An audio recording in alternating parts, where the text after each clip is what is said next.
todas esas almas inquietas por conocimiento que nos acompañan en este nuevo episodio de Sin Espejos ni Pretensiones. Prepárate para una conversación de manera abierta, así que ve por tu taza de café que aquí te espero. La fluidez del ser, pronombres y género. La fluidez del ser es un concepto que nos invita a explorar la diversidad y la complejidad de la identidad humana. Así que imaginémonos como un caleidoscopio, un instrumento que transforma fragmentos de colores en un sinfín de patrones hipnóticos, donde cada giro revela una nueva combinación, una nueva danza de tonalidades que nos invita a contemplar la belleza de la diversidad. Al igual que el caleidoscopio, la identidad de género no se limita a dos colores fijos, sino que se manifiesta en un espectro infinito de posibilidades, donde cada persona posee una esencia única e irrepetible. Al estar en esa búsqueda, la identidad de género no se trata de quién es heteronormativo o no, sino de cómo ir en un viaje existencial, una travesía hacia lo más profundo de nuestro ser. En este camino nos encontramos con preguntas trascendentales. ¿Quiénes somos? ¿Cómo nos identificamos? ¿Cómo quiero llegar a ser vista y nombrada por el mundo? No existen respuestas únicas o recetas generalizables, sino que hay que verle como un proceso individual de autodescubrimiento, ese que nos invita a explorar esas infinitas facetas de nuestro ser. Al pensar en quiénes somos, no solo nos posibilita reconocer nuestra identidad de género, sino también reconocer qué sentido tiene nuestra existencia y también cómo esa alma se autorrefleja. Y aunque este verso libre no lo escribí con este propósito, posibilita entre sus múltiples interpretaciones hablar de ese amor propio, desde una impermanencia que transmuta y se los describiré. ¿Quién eres? Inicio con ello porque a veces acepto que eres como una representación de la impermanencia, simbólica más que tangible, esa que en su calvario insensato has creado un laberinto en mi alma. ¿Quién eres? Esa es la premisa, una que en su hilaridad demuestra esa tibieza, que se vela entre dicciones tan inciertas y confusas que me inundan en cada segundo, al punto que enternece hasta el más pétreo corazón. ¿Quién eres? Esa que desde la inconmensurabilidad posibilita elevar los acertijos, que encierran los misterios donde la correspondencia es más que una ausencia, presente y equidistante, de esta vertiginosa vida llena de un estruendo cateto. ¿Quién eres? Como resolución, algo que se encierra entre certidumbres, donde la grafía muerta no es su contendiente, porque en esa observación permanente entiendo que como brújula siempre me indica tu existencia. Porque asimismo, en el crisol de la existencia, donde el fuego de la vida forja nuestros destinos, se libra una batalla silenciosa pero titánica, la lucha por reconocernos y aceptarnos en la vastedad de un amor propio. No me refiero a ese amor romántico que quizás solo es efímero y voluble como las brisas del verano, sino ese amor profundo, inquebrantable y quebrantable a la vez, ese que nos impulsa a abrazarnos desde nuestras fortalezas y vulnerabilidades, a pesar de las tempestades que azotan nuestro ser. Todo esto es un camino arduo, plagado de obstáculos y desafíos, donde la sociedad en su afán por encasillar y medir con sus estrechas varas de lo normal, lanza los dardos de desdén y crítica, con o sin fundamento, donde hay mucha desidia, como un manto de niebla, que nos tienta a desfallecer, a rendirnos ante la duda y la incertidumbre, y en el fondo es como un veneno que corroe nuestra alma, donde anida el odio endógeno, esa voz interna que nos susurra al oído que no somos suficientes, que no merecemos amarnos, ni mucho menos ser amadas. Al asumirnos desde ahí es complejo, es abrumador, es irritante, pero sobre todo es desde ese miedo paralizante que experimentamos que nos comunicamos con sus mismas entonaciones y parafernalias desgarradoras, esas que quieren que nos apaguemos lentamente y no avancemos en una sociedad que no concilia sino que divide y fragmenta. Es en este viaje metafórico que nos convertimos en guerreras de autoaceptación, luchando contra las fuerzas externas e internas que buscan apagar nuestra luz. Quizás somos artistas esculpiendo nuestra propia identidad con las herramientas de la autoconciencia y la amabilidad, esa que entre desvelos nos cuestiona sobre quiénes somos.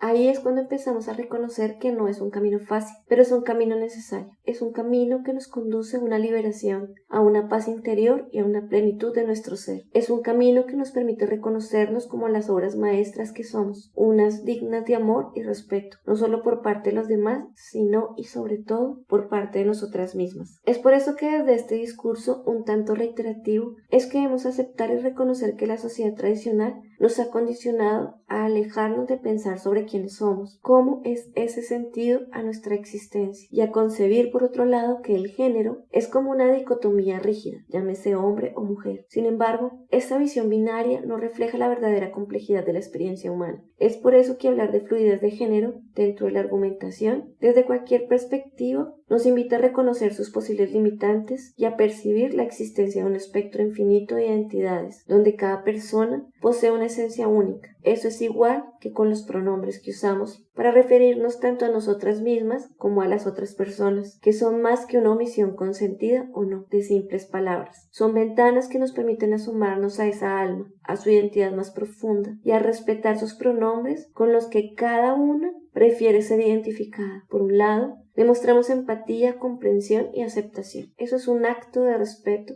y amor a la humanidad, una que legitima la existencia del otro y contribuye a crear un mundo más inclusivo. Por eso, este podcast no pretende que lleguen a asumir una posición, es solamente una invitación a reflexionar sobre la fluidez del ser, a cuestionar las normas sociales que limitan y abrir espacios a la comprensión del tema de la diversidad de identidades de género, porque de lo contrario, debemos continuar imaginándonos dentro de un panorama sombrío, ese que se marca en la violencia, una que se normaliza, donde el dolor y el sufrimiento se vuelven esa moneda usual, un mundo donde las personas son acorraladas al punto de la desesperación, donde la empatía y la compasión brillan por su ausencia, un mundo donde la ignorancia y el egoísmo reinan, donde las etiquetas y los prejuicios nos dividen y nos alejan de nuestra esencia humana. En este panorama actual, un tanto desolador, la pregunta que surge es inevitable. ¿Estamos listas para entender la existencia de tal realidad? ¿Queremos sostenernos en este mundo donde nuestro futuro se rige entre la oscuridad y la violencia como norma? Frente a estos panoramas simples hay alternativas esperanzadoras. La construcción de una sociedad basada en la comprensión, la empatía y el respeto. ¿Será acaso que es tan difícil? Y la respuesta, tristemente, sí.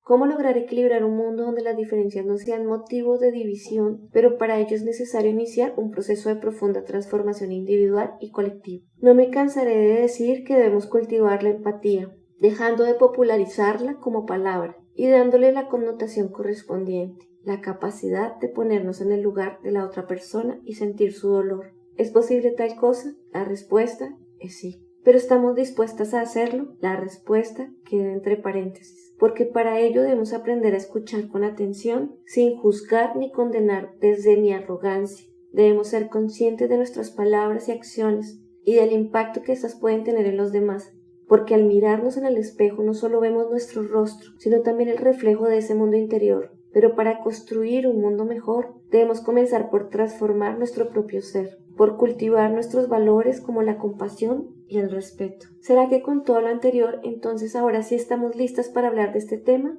Y si no, igualmente está bien, solo debemos aprender a escuchar las voces de esas otras, u otros que requieren ser estimadas. Iniciemos con ¿qué es género? La Organización Mundial de la Salud, la OMS y la Federación Internacional de Sexología definen el género como un espectro de características sociales, comportamientos, actividades y atributos que una sociedad considera como apropiadas. Esta definición abarca una amplia gama de identidades de género, incluyendo hombre, como la identidad de género de una persona que se identifica como hombre, mujer, la identidad de género de una persona que se identifica como mujer, persona no binaria, la identidad de género de una persona que no se identifica exclusivamente como hombre o mujer. Otras identidades de género, existen muchas otras identidades de género como género fluido, género queer, género transgénero, entre otras. Es importante destacar que la identidad de género es una experiencia interna y personal que no está determinada por el sexo biológico. ¿Qué es el sexo biológico? Se refiere a las características físicas y fisiológicas que determinan si una persona es asignada como hombre o mujer al nacer. En cambio, la identidad de género, por otro lado, es la forma en que una persona se siente y se identifica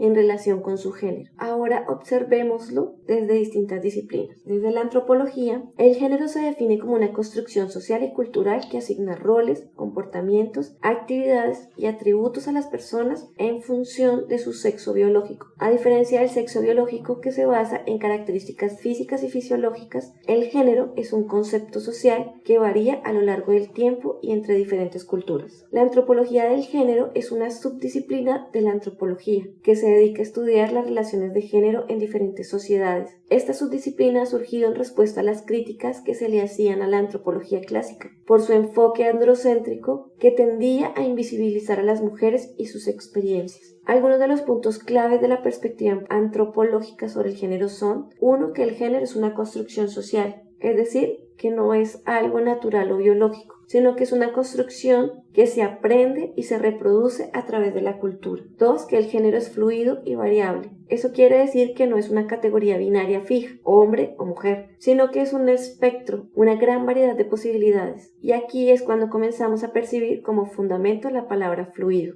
El género es interseccional. Eso nos indica que se intersecta con otras categorías sociales como la raza, la clase, la etnia y la sexualidad para crear experiencias únicas para cada individuo. Otro aspecto es que el género tiene consecuencias de poder. Eso nos indica que las relaciones son relaciones de poder en las que algunos grupos tienen más poder y privilegios que otros. La antropología del género ha hecho importantes contribuciones a nuestra comprensión de las relaciones de género. Esta subdisciplina ha demostrado que el género no es algo natural, sino que es una construcción social que varía a lo largo del tiempo. Algunas de las antropólogas más importantes que han contribuido a este tema son Margaret Mead, una de las pioneras de la antropología del género, conocida por sus trabajos sobre las diferencias de género en las sociedades de Samoa y Nueva Guinea. Algunos de sus libros destacados son Sexo y temperamento en tres sociedades primitivas y Creciendo en Samoa. Otra autora es Ruth Benedict, quien estudió las relaciones de género en diferentes culturas y argumentó que las sociedades construyen diferentes tipos de masculinidad y feminidad. Entre sus libros más importantes están Los patrones de cultura y El crisantemo y la espada. También está Michelle Rosaldo,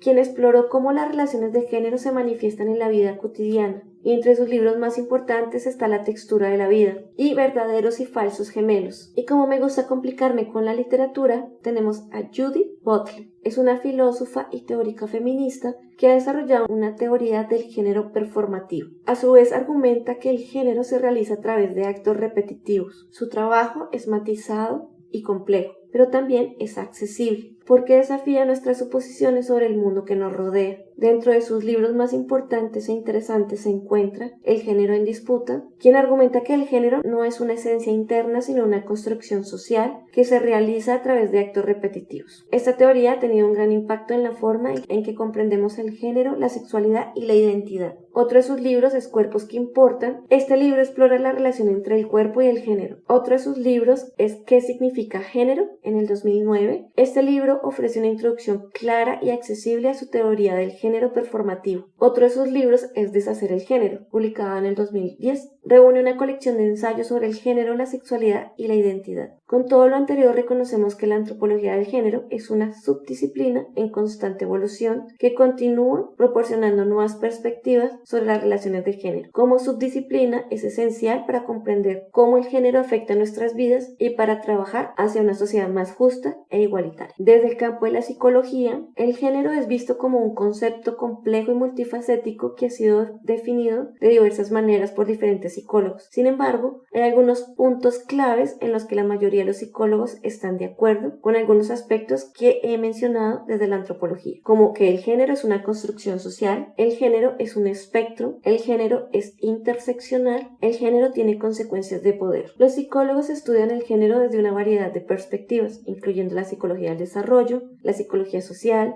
la psicología cognitiva y la psicología clínica. Sus investigaciones han proporcionado información valiosa sobre cómo el género se desarrolla, cómo afecta nuestras vidas y cómo se puede trabajar por una sociedad menos destructiva consigo misma. Entre las psicólogas más destacadas está Simone de Beauvoir, filósofa francesa y escritora feminista, considerada como una de las madres del feminismo moderno. Otra autora es Carol Gilligan, psicóloga estadounidense que desarrolló la teoría de la ética del cuidado, quien argumenta que las mujeres tienen una forma de razonamiento moral diferente a los hombres. Su trabajo ha sido muy influyente en campos de la psicología, la ética y los estudios de género. Otra autora es Sandra Bland, psicóloga estadounidense conocida por su trabajo sobre la androginia, que es la posesión de características tanto masculinas como femeninas, y ha desafiado las ideas tradicionales sobre el género. ¿Qué es el género desde la perspectiva de la comunicación? En el ámbito de la comunicación, el género se entiende como una construcción social que transmite y se reproduce a través de los mensajes y prácticas comunicativas. A diferencia del sexo biológico, que se basa en lo ya mencionado, el género es un concepto social que varía a lo largo del tiempo y entre diferentes culturas. La comunicación juega un papel fundamental en la construcción y mantenimiento de las normas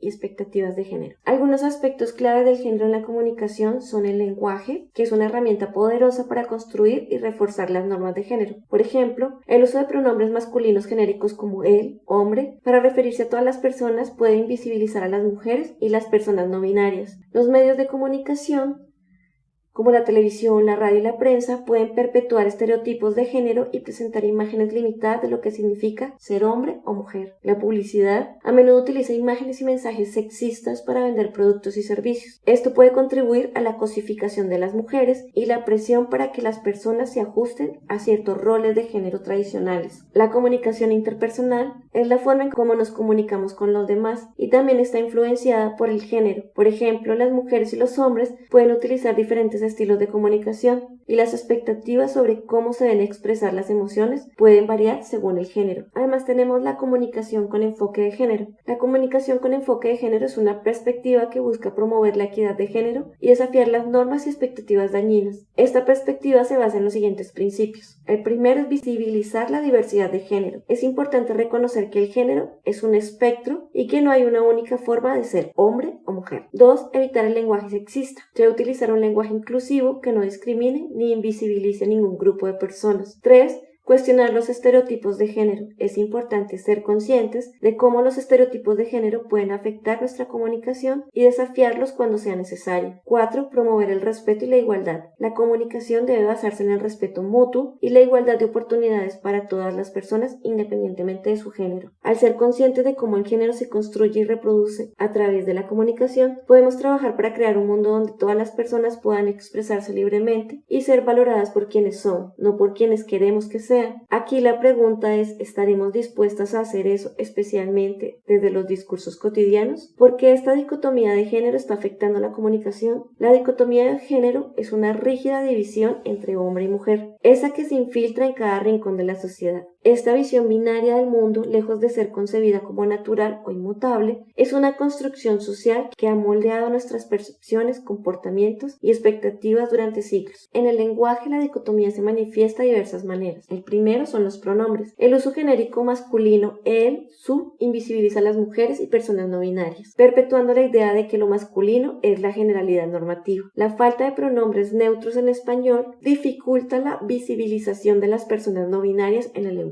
Los sustantivos. La proliferación de sustantivos masculinos, hombre, padre, héroe, limita las posibilidades de representación de las mujeres y personas no binarias en diversos ámbitos. La ausencia de femeninos para ciertos cargos profesionales refleja la histórica subrepresentación de las mujeres en estos ámbitos. El uso de sustantivos masculinos para profesiones tradicionalmente femeninas, como enfermero o auxiliar, invisibiliza el trabajo de las mujeres en estas áreas y las posiciona en un rol secundario. Expresiones idiomáticas. Refranes como las mujeres al frente de la casa y los hombres al frente del país refuerzan estereotipos de género y limitan el potencial de las personas en función de su sexo. Otra de las frases son las mujeres son el pilar del hogar. Esta expresión refuerza la idea de que el lugar de la mujer está en el ámbito doméstico, relegándola a un rol secundario en la sociedad. Los hombres no lloran. Esta expresión promueve la represión emocional en los hombres, limitando su capacidad de expresar sus sentimientos. Echarse a la casa cuesta. Esta expresión se utiliza comúnmente para referirse a las tareas domésticas, asociándolas exclusivamente con las mujeres. Ser un hombre de palabra. Esta expresión implica que la honestidad y la responsabilidad son cualidades inherentemente masculinas. Esta dicotomía no solo afecta a la comunicación, sino que tiene profundas repercusiones en la vida de las personas. Para desmantelar esta dicotomía,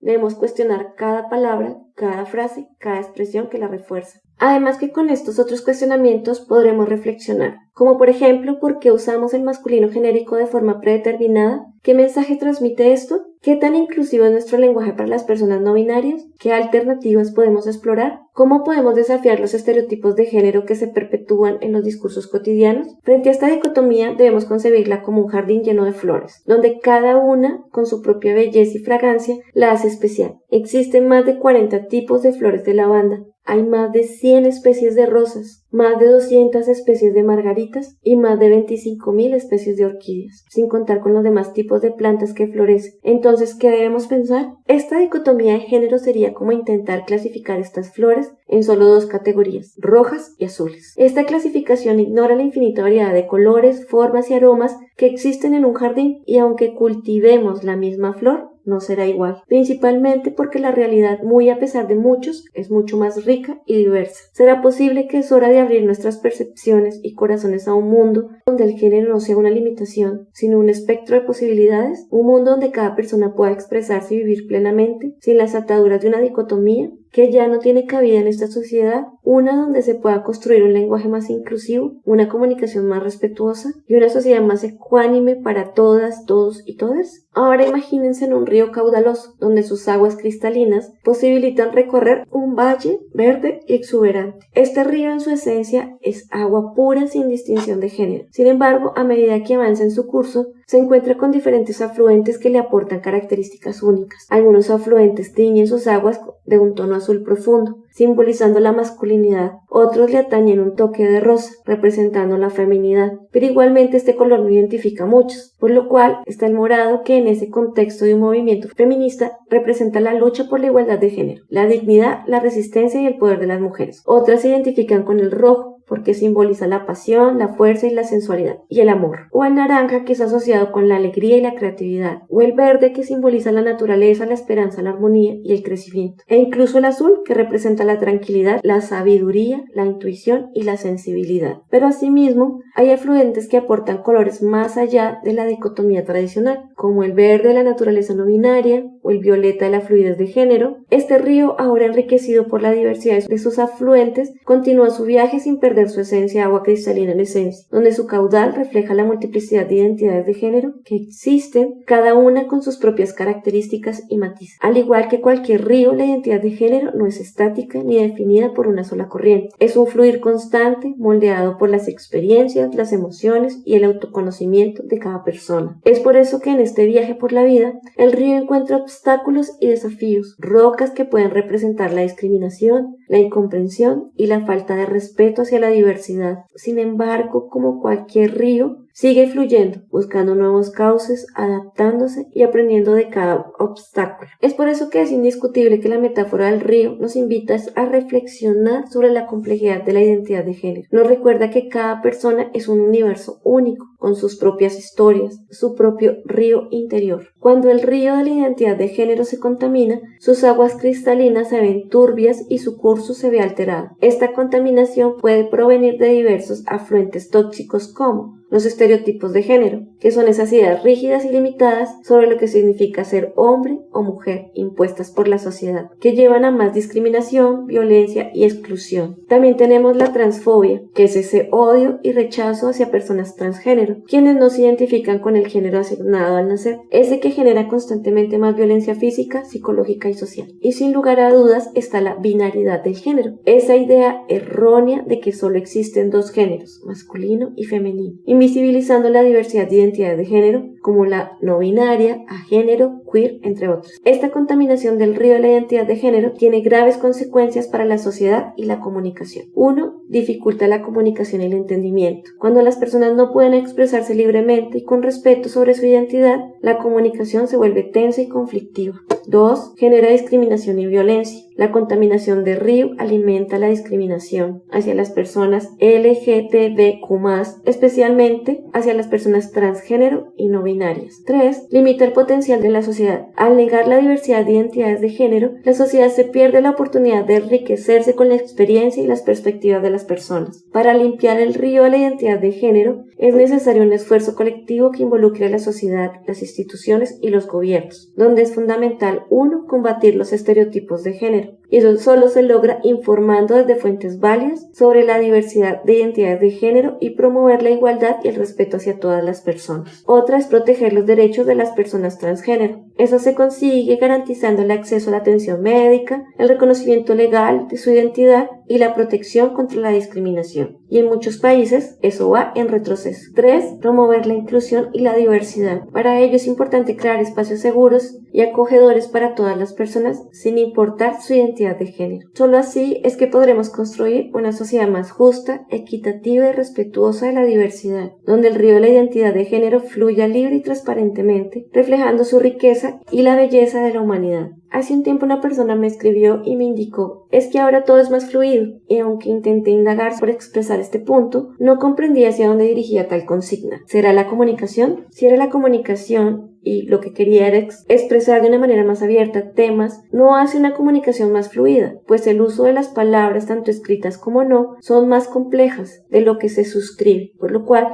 muchas veces se ocultan más de una imprecisión, juicios a priori entre omisiones indirectas o argumentos prefabricados sin un soporte válido. Pero enfoquémonos, y para ello es necesario comprender la definición de identidad de género de la OMS, que a veces suelen tergiversar para acomodar. La identidad de género, según la OMS, se define como la vivencia interna e individual del género, tal y como cada persona la experimenta, la cual podría corresponder o no con el sexo asignado al momento del nacimiento, incluyendo la vivencia personal del cuerpo y otras experiencias de género como el habla, la vestimenta o los modales. En otras palabras, la identidad de género es el sentimiento profundo que tiene una persona sobre quién es, ya sea hombre, mujer, ambos, ninguno o algo diferente. Esta identidad se basa en la propia percepción y experiencia. La OMS también reconoce que la identidad de género es un espectro, que ya hemos visto. Es por eso importante destacar que la identidad de género es una parte fundamental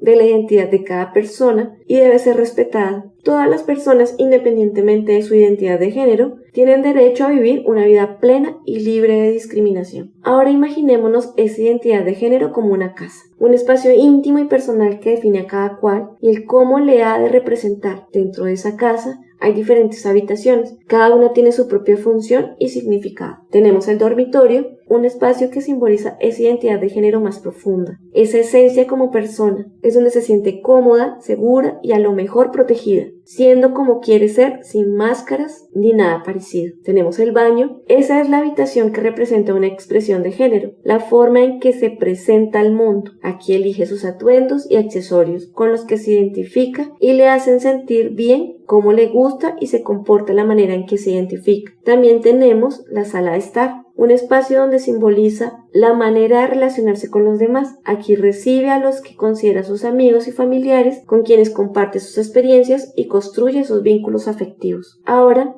aparecen los pronombres, que son como las llaves que le permiten acceder a las diferentes habitaciones de esa casa. Los pronombres de género, él, ella, ella, entre otros, son como la llave principal que le permite entrar y salir de su casa, interactuar con el mundo y sentirse reconocida como la persona que es. Con los pronombres posesivos, mío, mía, entre otros, se usan para expresar posesión o pertenencias y son como llaves de cada habitación, unas que le permiten acceder a sus pertenencias, a sus pensamientos y a sus sentimientos más íntimos. Es por eso que cuando los pronombres no coinciden con su identidad, es como si le dieran la llave equivocada. No pueden entrar a su casa y se sienten excluidos o rechazados. No pueden acceder a sus pertenencias y se sienten incomprendidos y frustrados. No pueden sentirse cómodos y seguros y se sienten vulnerables y expuestos. Usar los pronombres correctos es como dar la llave correcta a la persona adecuada. Le permite entrar a su casa, sentirse bienvenida y respetada, y ser él o ella sin miedo. En definitiva, usar los pronombres correctamente es una herramienta esencial para la expresión y el reconocimiento de la identidad de género. Ahora bien, la OMS no ha publicado una definición específica sobre los pronombres en relación con la identidad de género. Sin embargo, reconocen la importancia de usar un lenguaje inclusivo y respetuoso con la diversidad de género, incluyendo el uso correcto de los pronombres preferidos por cada persona. Sin embargo, en sus directrices sobre salud sexual y reproductiva y salud mental, recomienda utilizar ese lenguaje inclusivo que no discrimine por motivos de género, y eso incluye el uso de pronombres neutros cuando sea apropiado, así como evitar el uso de un lenguaje genérico, masculino o femenino por defecto. La OMS también reconoce que las personas no binarias pueden enfrentar discriminación y violencia debido a su identidad de género. Por lo tanto, es importante crear entornos seguros. Como ejemplos de pronombres neutros hay los siguientes: ella o con X al final. Esta es una opción cada vez más común y se utiliza en círculos juveniles. Se forma a partir de la combinación de las letras ella y él y se utiliza tanto como pronombre personal como posesivo. Como ejemplos, ella o ella X es mi, a mí X. Me gusta su libro, ELLX lo escribió muy bien. Otro es lo, LO. Es un pronombre neutro ya existe en el español y se usa comúnmente para referirse a cosas inanimadas o cuando el género es desconocido. En algunos casos también se puede usar para referirse a personas de género no binario, especialmente de forma informal. Lo vi en el parque, lo saludé. Lo que importa es que esté feliz. Otro es ello. Este pronombre neutro se utiliza principalmente para referirse a cosas inanimadas o ideas abstractas. Sin embargo, algunos hablantes también lo usan para referirse a personas de género no binario, especialmente en contextos formales o académicos. Ello es un tema complejo que requiere más estudio.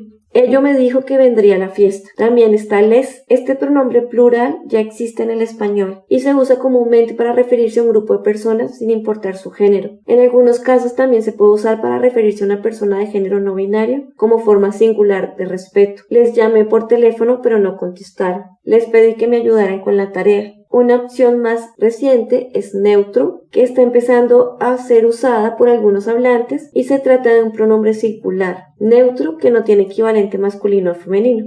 Ejemplos más claros: neutro no vino hoy, neutro me dijo que iría al cine. Hasta aquí lo importante a tener en cuenta es el uso de pronombres neutros en español y su reconocimiento de que todavía está en evolución y no hay una forma única que sea universalmente aceptada. Lo más importante es respetar las preferencias de cada persona y usar el pronombre con el que se identifique mejor. La Asociación Estadounidense de Psicología, la APA, en su manual de estilo para publicaciones, recomienda el uso de pronombres singular elle para referirse a personas no binarias o cuando el género es desconocido. La APA también destaca la importancia de consultar con las personas sobre sus pronombres preferidos. Entonces, ¿qué tal si usamos como metáfora como primero un bosque monocromático? Un bosque donde todos los árboles son del mismo color, la misma altura y la misma forma. Es un paisaje súper aburrido, sin contraste ni variedad, porque la falta de respeto y la imposición son la única forma de pensar, sentir y comportarse. Como segundo tenemos un bosque en llamas, un bosque donde las diferencias son vistas como amenazas, un lugar donde la discriminación y la intolerancia arrasa todo a su paso. Y como tercero tenemos un bosque en armonía. Ese es un bosque donde cada árbol tiene su propia belleza, esa que lo hace única, o único, o único, con su forma particular y su color vibrante, donde las aves cantan melodías diversas, creando una sinfonía de sonidos. Este bosque enriquece el ecosistema y permite que todos los árboles crezcan y se desarrollen al máximo. Pero no nos podemos olvidar de ese bosque en constante transformación. Es ese bosque donde los árboles aprenden unos de otros, intercambiando nutrientes y compartiendo su sabiduría. Un lugar donde la comunicación fluye libremente, permitiendo nuevas ideas y perspectivas. En este bosque el respeto por la dignidad individual impulsa la colaboración y el crecimiento colectivo. La diversidad de pensamiento, sentimiento y comportamiento son la clave para la adaptación y la resiliencia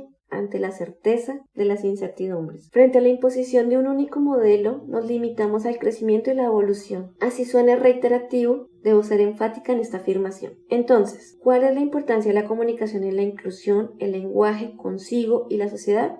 Porque es un tejido invisible que nos conecta. La inclusión en la comunicación no solo es una cuestión de corrección política o de herir susceptibilidades. Es un pilar fundamental para construir una sociedad más justa. Es un tejido invisible que nos conecta, nos fortalece y nos permite crecer como individuos y como colectivo. Otro aspecto es que fortalece nuestros vínculos y enriquece nuestras relaciones, ya que valoramos sus experiencias y reconocemos su individualidad. Esto genera confianza, abre espacios para el diálogo auténtico y fortalece lazos que nos unen. En definitiva, la inclusión en la comunicación y el lenguaje es un acto de amor y respeto hacia nosotras mismas y hacia los demás y hacia el mundo que nos rodea. Es un compromiso con la construcción por una sociedad que nos conecte, nos fortalezca y nos permita crecer como individuos y como colectivo. Es por eso que siempre es importante que pensemos en un mundo donde las palabras sean puentes que nos unen, no muros que nos separen. Un mundo donde el lenguaje sea un instrumento para la inclusión y no para la exclusión. Un mundo donde todas las personas se sientan valoradas y respetadas y representadas. Ese es el mundo que podemos construir si comprendemos la inclusión en la comunicación y el lenguaje.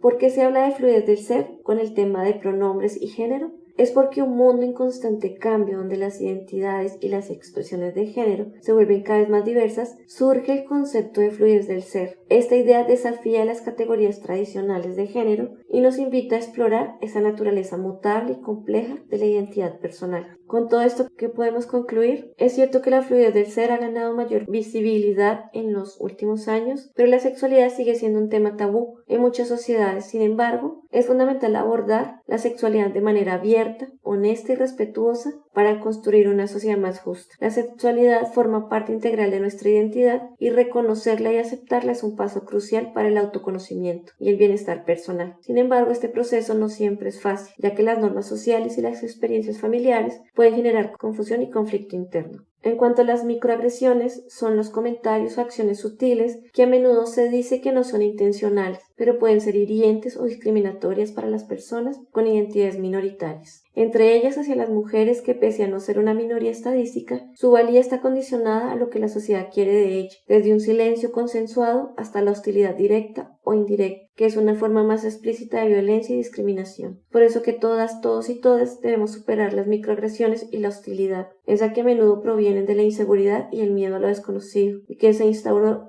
en nuestro vocabulario como esquema de violencia. Y como cierre, tenemos los cuestionamientos más complejos, esos con los que se dio apertura al podcast. ¿Quiénes somos? Somos un torrente en constante fluir, esculpidas por todas esas caídas y torpezas, pero también por algunas victorias y alegrías. En este río de la vida navegamos entre rápidos y remansos, aprendiendo de cada curva, cada obstáculo y cada piedra que encontramos en nuestro camino. Somos un proceso en constante construcción, donde las inseguridades y las dudas son parte del paisaje, pero también son las semillas que germinan en fortalezas y sabidurías. Las caídas son inevitables en este viaje, uno donde nos enseñan la humildad y la resiliencia, pero a la vez nos obligan a levantarnos, sacudirnos el polvo y seguir adelante con paso firme. En cuanto a las supertorpezas, ¿qué les puedo decir? Son pinceladas en el lienzo de nuestra experiencia. Son recordatorios de que la perfección es una constante generalizada transformada en un espejismo y que la verdadera belleza reside en la autenticidad de cada tropiezo, en cada bandita o cicatriz formada dentro de ese proceso. En este camino, la empatía y la comprensión y la escucha activa son esos puentes que nos conectan con los demás. Son esos componentes que iluminan la oscuridad de la incomprensión y nos permiten navegar por las aguas de la conexión humana. Alcanzar estos elementos no es una tarea fácil, pero que lo es. Y ahí precisamente es donde inicia esa búsqueda y donde radica la magia de nuestro ser. Somos seres en constante aprendizaje, evolucionando con cada paso, con cada tropiezo y con cada triunfo. Debemos seguir fluyendo en este río de la vida,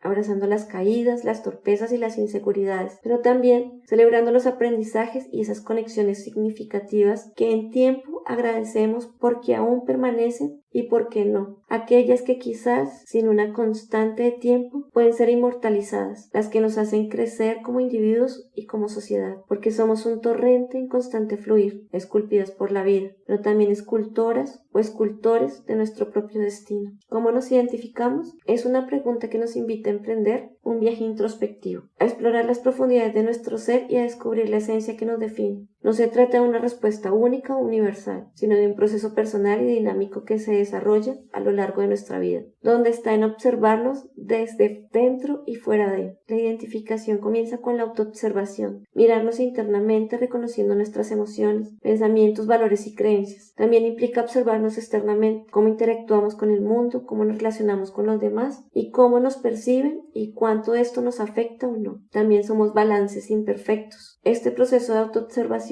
nos lleva a reconocer que no somos seres perfectos, sino una compleja mezcla de fortalezas y debilidades. Los balances no siempre serán positivos, pero incluso en dificultades y desequilibrios podemos encontrar oportunidades de crecimiento. Está también en aceptarnos en totalidad. La clave de la identificación reside en la autoaceptación. Aceptarnos tal y como somos, con nuestras luces y nuestras sombras, con nuestras fortalezas y debilidades. Eso no significa conformismo, sino un compromiso con nuestro propio crecimiento y transformación. Está igualmente en el valor que reside en nosotras, o con el pronombre con el que mejor se identifique. Nuestra valía no está definida por factores externos, ni por la aprobación y reconocimiento de los demás. Reside en nuestro interior, en nuestra capacidad de amar, de crear, de aprender y de transformar. Está en ese abrazo que nos transforma, porque en la conexión con los demás encontramos indistintamente el tiempo y reconocemos si es genuino o no, o si es un reflejo de nuestra propia identidad, donde el abrazo de una amiga o un signo que marque y perdure ese sentir por un ser que amamos está en la empatía por una persona que nos necesita. Y todos esos vínculos son nuestros espejos, unos que nos devuelven una imagen de nosotras mismas, enriquecidas dentro de una comunicación representativa. La pregunta sobre la identidad no se limita al género. Aunque este sea un aspecto importante para muchas personas, es una exploración que abarca la totalidad de nuestro ser. Incluye nuestra orientación sexual, nuestra raza, nuestra cultura,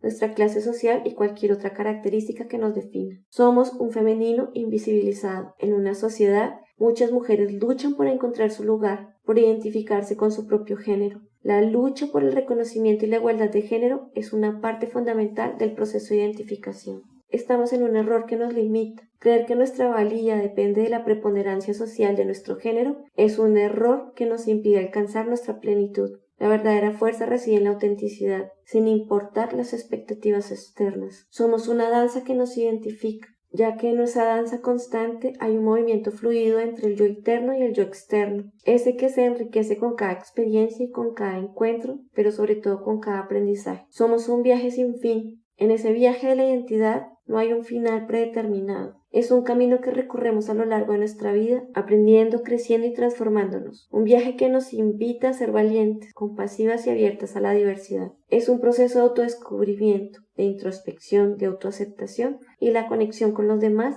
son herramientas esenciales para construir una identidad fuerte, auténtica y plena. ¿Cómo quiero llegar a ser vista y nombrada por el mundo? Fue una de las preguntas iniciales. Debo aceptar que en la sinfonía de la identidad quiero que mi voz femenina resuene como una nota disonante, desafiando la armonía convencional. Me identifico, como ya se han podido dar cuenta, con el género femenino. Sí, pero no siempre desde esas narrativas limitantes que se le suelen asignar. Por ello no busco ser vista ni nombrada por el mundo. No aspiro a encajar en las casillas predefinidas. Aspiro a abrir un espacio donde lo abrupto, lo burdo y lo ilógico no puedan emerger, porque en este mundo inundado de inopia, donde muchos proclaman su verdad como única e inmutable, deseo mostrar que la vida es un torbellino de matices, una danza que posibilita encontrar un camino hacia una luz y no ser invadidas de tanta oscuridad. No quiero ni intento tan siquiera arrastrar a nadie a mi visión del mundo. Solo quiero invitarlos o invitarles a una exploración conjunta, a un encuentro legítimo con ese otro, un encuentro donde podamos despojarnos de etiquetas y estereotipos y reconocer que la esencia de la vida reside en lo más importante, en la conexión humana, en la empatía y la comprensión, sin hacer de estas palabras tan importantes algo tan corriente, sino significativos. Ese donde mis palabras nacidas entre discursos han sido estimadas y pensadas con mucho respeto. Ese donde no se busque construir solo puentes, sino cimientos sólidos sobre los que podamos edificar un futuro, donde la identidad, al igual que otros temas, no sea una jaula sino un lienzo en blanco, donde cada quien pueda plasmar su propia obra de arte, reconociendo que ningún acto, omisión, signo, silencio no sea desde un componente corrosivo ni genere más coacción. Ya tenemos mucho de eso y nos han restringido para aprender a temer a todo desde esa universalidad. Así que, ¿qué queremos? Un futuro donde la vida sea más que un juego de roles, donde lo esencial sea la autenticidad, el coraje para ser quienes somos, con nuestras luces y sombras, con nuestras certezas y dudas. Un futuro donde el miedo y la inseguridad no sean obstáculos sino peldaños en ese camino de autodescubrimiento. Un futuro donde el encuentro con el otro sea un bálsamo para el alma,